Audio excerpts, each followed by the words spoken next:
Hello everyone, good morning. मैं Pravesh Sharma, welcome back to my channel. आज का हमारा टॉपिक है पावर पॉइंट स्टार्ट करना या प्रारंभ करना, स्टार्टिंग द पावर पॉइंट। तो आइए इसी विषय में हम देखेंगे कि किस तरह से पावर पॉइंट को स्टार्ट करते हैं।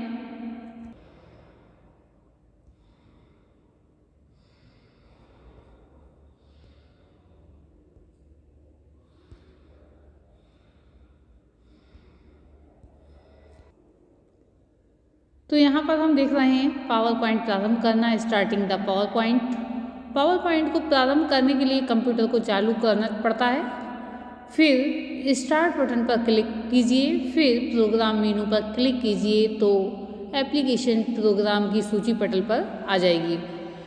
इस सूची में पावर पॉइंट पर क्लिक करने से जो है पावर पॉइंट की विंडो मॉनिटर पटल पर आ जाएगी। यही पावर पॉइंट का खुलना कहलाता है। पावर पॉइंट प्रारंभ होने पर मॉनिटर पटल पर पावर पॉइंट विंडो दिखाई देती है। पावर पॉइंट विंडो में नीचे लिखे तत्व जो एलिमेंट्स होते हैं दिखाई देते हैं। अब कौन कौन से एलिमेंट्स दिखाई देते हैं उनको हम एक नज़र देखेंगे। सबसे पहले दिखता है टाइटल बार। विंडो के सबसे ऊपरी हिस्से में एक पट्टी होती है जिसमें पावर पॉइंट का नाम तथा दूसरे छोर पर विंडो के आकार को छोटा करने के लिए मिनिमाइज बटन, आकार बड़ा करने को मैक्सिमाइज बटन तथा विंडो को बंद करने के लिए रीस्टोर बटनों के चिन्ह होते हैं। यहाँ पर हम जो देख रहे हैं एक लाइन या कहें एक पट्टी जो कि टाइटल बार जिसे कहा जाता है। उसके बाद हम देखेंगे मीनू बार।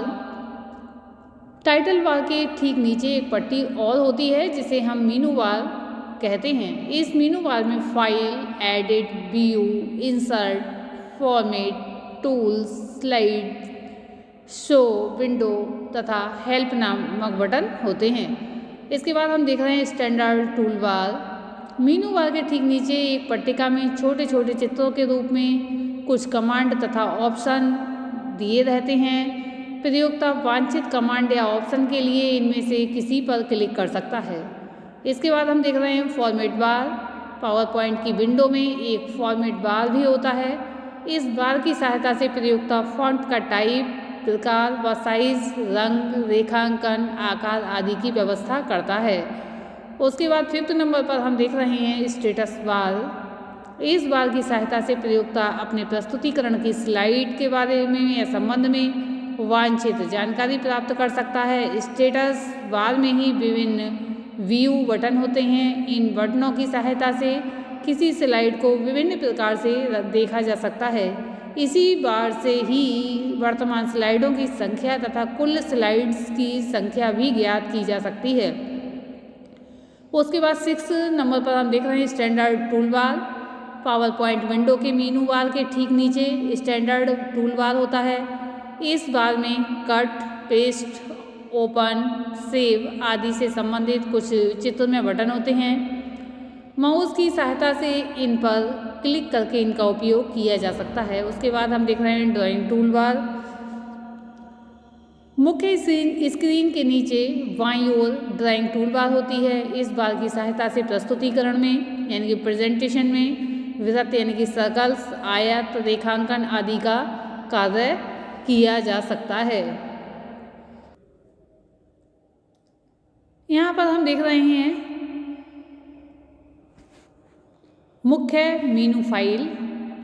पावर पॉइंट के मेन मेनू में साधारणतः नीचे लिखे 11 तत्व यानी एलिमेंट्स होते हैं, जिसमें सबसे पहला एलिमेंट होता है न्यू, फिर open, save, save as web. यहाँ क्रमशः हम बताते चलते हैं। जो पहला पॉइंट यहाँ आता है मुख्य मेनू फाइल में या एलिमेंट आता है, ये नए प्रस्तुतिकरण के लिए होता है। यहाँ पर हम देख रहे हैं लिखा हुआ है न्यू, ये लिखा हुआ है न्यू। ओपन, यहाँ लिखा हुआ है ओपन, फिर उसके बाद सेव। तो ओपन जो है इसमें यदि कमांड में कोई फाइल पहले से ही सेव की हुई है तभी वह फाइल ओपन यानी कि ओपन बटन पर क्लिक करने से खुलती है। उसके बाद हम देख रहे हैं सेव। वर्तमान प्रस्तुतिकरण को भविष्य के लिए सुरक्षित रखने के लिए इस कमांड को काम में लिया जाता है। सेव एज इस कमांड से वर्तमान फाइल के नाम, स्थान आदि देकर सेव किया जाता है। Save as web page. इस कमांड की सहायता से प्रयोक्ता अपने प्रस्तुतिकरण यानी कि प्रेजेंटेशन को वेब पेज के फॉर्मेट में सेव कर सकता है। Pack and go. प्रयोक्ता इस कमांड से अपने प्रस्तुतिकरण को किसी फ्लॉपी या सीडी में संचित कर सकता है। Web page preview. इस कमांड के द्वारा प्रयोक्ता ये देख सकता है कि वह अपने प्रस्तुतिकरण को जब किसी सर्वर के द्वारा इंटरनेट पर डालेगा तो इंटरनेट पर उसकी प्रस्तुतिकरण किस प्रकार से दिखाई देगी। उसके बाद आता है पेज सेटअप। इस कमांड के द्वारा प्रयोक्ता अपने प्रस्तुतिकरण के कागज़ यानी कि पेपर की लंबाई, चौड़ाई आदि को बदल सकता है कि कितना उसे साइज़ रखना है लंबाई का, कितना उसे चौड़ाई का साइज़ रखना है। और 9 नंबर पर हम देख रहे हैं प्रिंट। प्रस्तुतिकरण के प्रिंट लेने के लिए इस कमांड का प्रयोग किया जाता है। Send to. इस कमांड का प्रयोग प्रयोक्ता अपने प्रस्तुतिकरण को ईमेल द्वारा किसी दूसरे व्यक्ति को भेजने के लिए करता है। सेंड टू कमांड के डायलॉग बाद में आगे लिखे 4 तत्व होते हैं। आगे हम बता रहे हैं इसके बारे में कौन कौन से 4 तत्व होते हैं। तो यहाँ पर जो ये पॉइंट लिए थे हमने, यानी कि जो पावर पॉइंट मीनू के जो पॉइंट मुख्य मीनू फाइल में जो बिंदु थे, new, open, save, save as web page, pack and go, web page preview, page setup, print, send to. अब हम आगे जो बताए जा रहे हैं सेंड टू कमांड के लिए, यानी डायलॉग बार में जो आगे लिखे 4 एलिमेंट होते हैं वे कौन कौन से होते हैं उनके विषय में देखेंगे। यहाँ पर हम देख रहे हैं मेल रिसिपिएंट एज अटैचमेंट आदि। तो ये जो पॉइंट्स दिए गए हैं यहाँ पर इसमें देख रहे हैं हम, ये पिक बनी हुई है। उसके बाद हम देखेंगे प्रयोक्ता मेल रिसिपिएंट अथवा mail recipient as attachment box पर क्लिक करेगा तो उसे एक नया डायलॉग बॉक्स प्राप्त होगा। इसे आवश्यक कमांड देकर प्रयोक्ता अपना काम कर सकता है, यानी कि जो भी उसे कार्य करना है कर सकता है। अब हम आगे देख रहे हैं प्रॉपर्टीज़। ये कमांड के वर्तमान में जो प्रस्तुतिकरण खुला हुआ है यानी प्रेजेंटेशन जो खुली हुई है उसके विभिन्न विवरणों को देखने या फिर उनसे संशोधन करने के काम आता है। ये प्रयोक्ता को 5 प्रकार की सूचनाएं दे सकता है। वे कौन कौन सी सूचनाएं होती हैं उनको हम देखेंगे। सामान्य यानी कि जनरल, समरी, सांख्यिकी, विषय वस्तु के अंश और कस्टम, यानी कि इसमें बताया गया है ये कमांड में वर्तमान में जो प्रस्तुतिकरण खुला हुआ है उसके विभिन्न विवरणों को देखने या उसमें संशोधन करने के काम आता है। ये प्रयोक्ता को 5 प्रकार की सूचनाएं देता है। सामान्य की जनरल, समरी, सांख्यिकी, स्टैटिस्टिक्स, विषय वस्तु के अंश यानी कि कंटेंट और कस्टम। अब हम देखेंगे एडिट मेन्यू।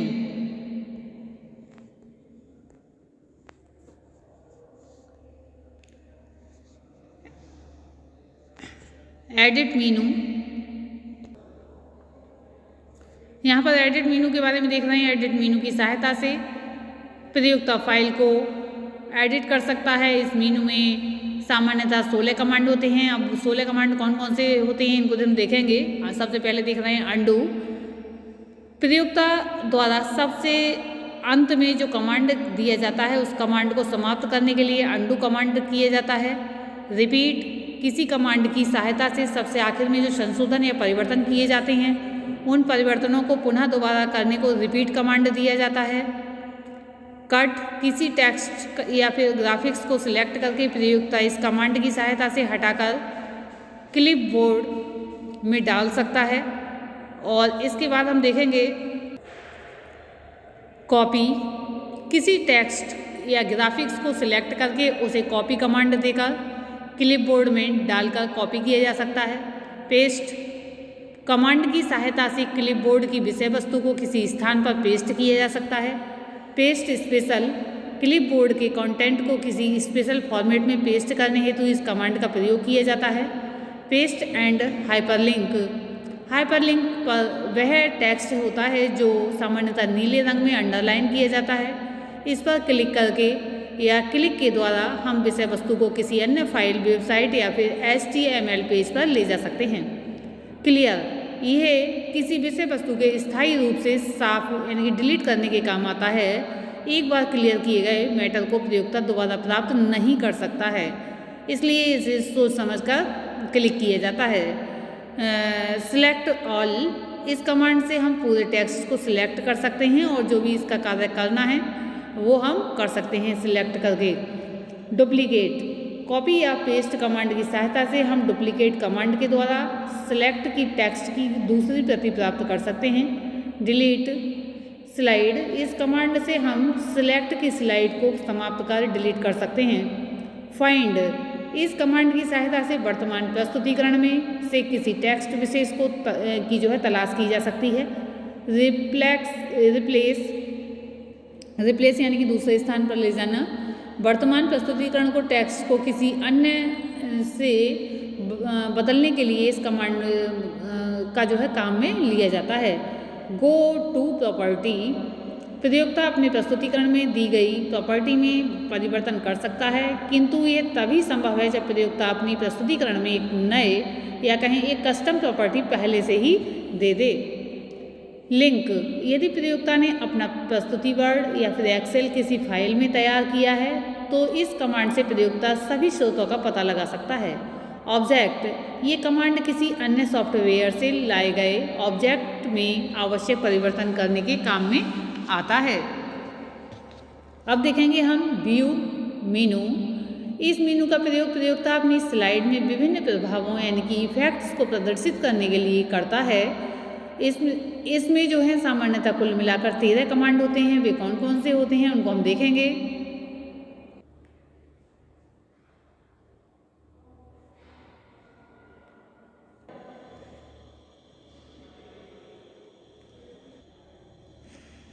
यहाँ बताया गया है हेडर और फुटर के बारे में। स्लाइड में हेडर तथा फुटर देने या फिर उसमें किसी भी प्रकार का परिवर्तन करने के लिए इस कमांड का प्रयोग किया जाता है।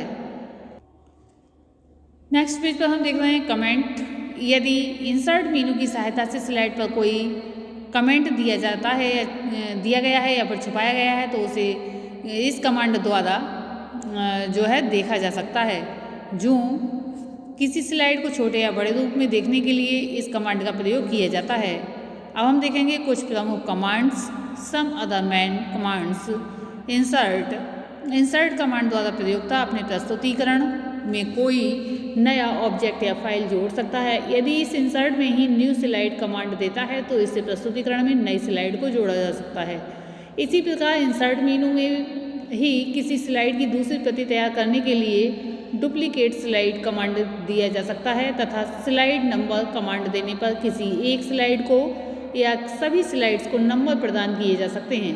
किसी स्लाइड में दिनांक तथा समय इंसर्ट करने के लिए डेट एंड टाइम कमांड दिया जा सकता है। सिंबल कमांड के द्वारा स्लाइड में डायलॉग बॉक्स में दिए गए विभिन्न प्रकार के सिंबल्स लेकर इंसर्ट किए जा सकते हैं। इसी प्रकार से चार्ट कमांड के द्वारा प्रस्तुतिकरण में ग्राफ या चार्ट इंसर्ट किए जा सकते हैं। टेबल कमांड द्वारा स्लाइड में टेबल जोड़ी जा सकती है। ऑब्जेक्ट कमांड द्वारा कोई ऑब्जेक्ट इंसर्ट किया जा सकता है। अब हम देखेंगे स्पेलिंग। टेक्स्ट की भाषा की स्पेलिंग की जांच व उनकी शुद्धिकरण के लिए स्पेलिंग कमांड दिया जाता है। इस कमांड में जो डायलॉग बॉक्स उभरता है उसे चेंज कमांड द्वारा सही किया जा सकता है। यह जो कमांड है व्याकरण संबंधी त्रुटियां दूर करने के लिए सुझाव भी देता है। सेंटेंस कमांड के द्वारा वाक्यों को सही किया जा सकता है। इसी प्रकार लैंग्वेज कमांड टेक्स्ट की भाषा बदलने के काम आता है।